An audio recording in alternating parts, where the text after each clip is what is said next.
simplista, mas também eficaz. E depois apacentar a ovelha é constante, porque ele fala duas vezes, apacenta as minhas ovelhas, ou seja, o adulto ele precisa de um alimento mais substancial. Porque a racionalização chegou num determinado ponto em que o sentimento tem que estar de uma determinada forma estruturada para que ambos trabalhem naquele ponto em que o filho pródigo da parábola, depois de sofrer tanto, ele fala, levantar-me-ei e irei ter com meu pai. E a maravilha dessa parábola, e levantando-se foi. Ele não ficou pensando como a gente fica. Porque no sentimentalismo a gente fica pensando, ah, tá bom isso aqui, meu Deus, desprender desse mundo, ainda que esteja doendo, mas tá bom. Ele levantando-se foi. E chegando próximo, o pai toma notícia, né, de que ele está se aproximando, vai-lhe ao encontro. E o que o pai faz? Abraça ele ao pescoço. Né? Gente, é uma coisa tão simples, uma palavra, pescoço. E aí as pessoas, que coisa interessante, porque na verdade existe todo um romance em torno disso, né? Enlaçou-lhe o pescoço. A noiva e namorada foi enlaçada ao pescoço pelo noivo, e assim por diante. Tem aquela coisa, mas é uma simbologia muito expressa, de que é a linha divisória entre razão e sentimento. Né? Pescoço é uma simbologia de equilíbrio. Aquele filho, para chegar naquele ponto, por quê? Ele faz primeiro um trabalho consigo mesmo, que ele chega para o pai e fala. A gente faz promessa, Senhor, faz isso para mim que eu... Né? E aí na hora de cumprir a gente não trabalha de acordo, porque ele fala, chegarei para o meu pai e direi assim, Senhor, eu não sou digno de ser tratado como seu filho, trata-me como um dos teus jornaleiros, farta-me de pão, e já me dou por satisfeito. Porque ele havia conhecido todos os benefícios da matéria e não valorizou. Chegou ao ponto do reconhecimento e começou a subir para valorizar e aprender. E aí é que começa a reter o processo da evolução através do aprendizado. E ele chega para o pai e fala assim, porque a gente muda muito, a gente fala, eu vou falar isso. Chega na hora a gente muda. Vocês já perceberam? Quando a gente, por exemplo, magoa uma pessoa, algo trabalha em nosso sentimento e manda lá para cima. O sentimento está assim, eu preciso chegar perto de fulano de tal e pedir perdão. É o coração, é o sentimento naquela hora. Quando a gente vai se aproximando, aí o perdão está subindo. Ele chegou aqui no cérebro, a gente até... Eu vou formular as palavras dessa natureza, vou fazer dessa forma. Mas, se a gente não deixa o sentimento alimentar no campo do amor, ficar só no maquinal ali, de repente, quando você chega perto da pessoa, muda toda a história. E aí você não faz. Porque caiu no campo da racionalidade.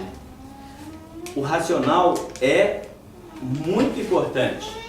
Mas nós temos que teremos um dia de sair do campo da racionalidade, como homens, para entrar no campo da angelitude, que é diferente.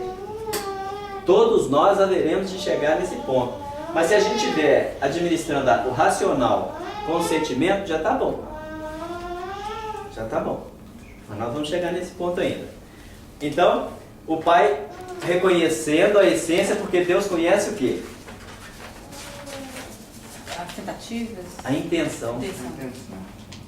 Deus conhece a intenção do indivíduo. A pessoa pode falar mil e uma formas da palavra, mas se o sentimento, a intenção ali for outra, não vai resolver, né?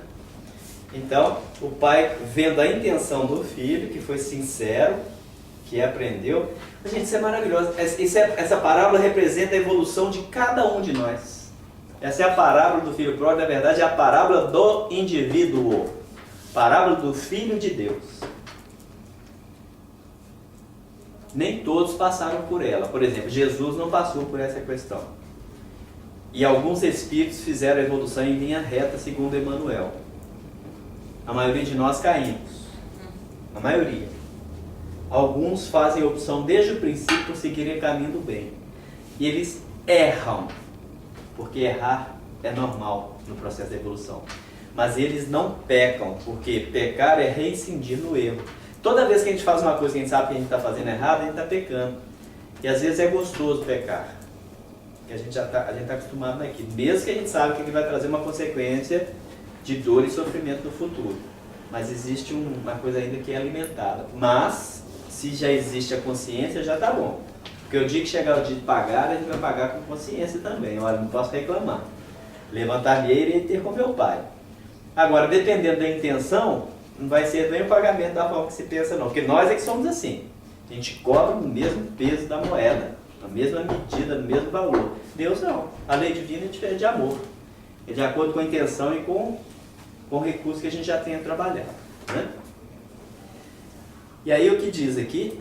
Então foram abertos os olhos de ambos e conheceram que estavam nus, e cozeram folhas de figueira e fizeram para si aventais. Processo de evolução, né, gente? Imagine, se nós estivéssemos aqui até hoje, andando nus como os índios. Isso é falta de civilidade, falta de progresso. Aliás, Kardec, os espíritos falam sobre essa questão do nudismo, que é voltar à animalidade. Então, o progresso, a tecnologia, a indústria têxtil. Aqui era folha de figo, né? Cozeram com folha de figueira. Folhas de figueira. E fizeram para si aventais.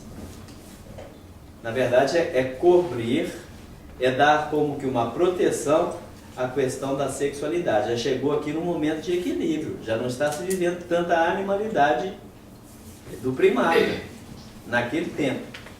Mas para a gente entender isso agora, na atualidade, a maioria de nós temos ainda que construir aventais. Ou seja, não é impedir o nosso fluxo sexual, mas é cobrir, resguardar com equilíbrio. Não fica claro nesse ponto de vista? Muitos de nós, isso foi uma advertência que a gente poderia considerar de 6.000 anos atrás. Mas a maioria de nós ainda estamos passando por isso até hoje. Você pode estar com uma calça jeans, com o underwear, mas o seu sexo ainda está exposto pela energia. Você ainda não conseguiu fazer o avental. Só os espíritos superiores é que fazem isso, que tem esse avental cozido com a folha da figueira. Né? Que a figueira aqui é uma simbologia expressa do fruto que aparece sem flor.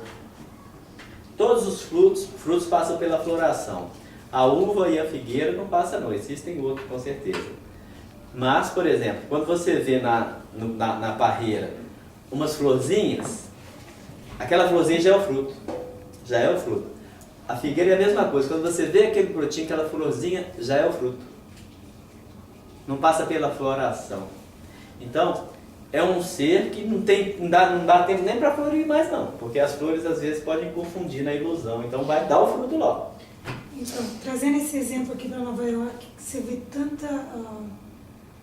tantas raças diferentes, tantas culturas diferentes, que ainda, como você disse, está com uma calça jeans, uma underwear, ainda essa energia está aflorada.